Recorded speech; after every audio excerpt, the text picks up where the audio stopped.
There's 4 basic business structures.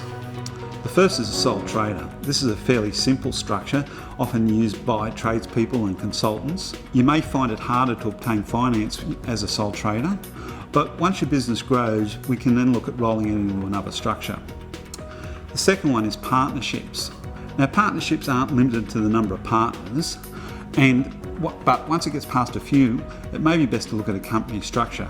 Partnerships are tended to be used by people like accountants, doctors and lawyers, where there is a need to share the risk and the responsibility. The third is a company structure.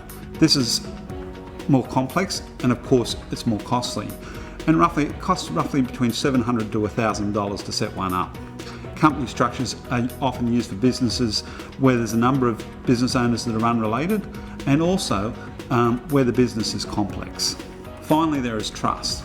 These are often used to create greater flexibility in the distribution of income.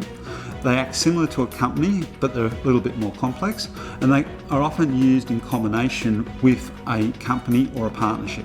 The appropriate business structure really will depend on the client's needs. It truly is horses for courses, and we need to take into consideration a number of factors. Firstly, the complexity of the business, the size of the business. How many owners are going to be involved with this business? What are the personal financial positions of the owners? Do they want to protect their assets? Do they want to limit their liabilities? Are they looking to raise capital from third parties?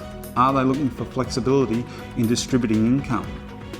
And finally, what are their plans to exit the business? Are they proposing to exit the business in 5 years, 10 years, or do they expect to hold this for a lifetime and pass it on to a new generation? The advice I would give someone when they are considering what business structure to use is firstly to get professional advice, and secondly, make sure they have a business will, or what is commonly known as a buy-sell agreement, so they know what their exit strategies are and what will happen in any unforeseen circumstances.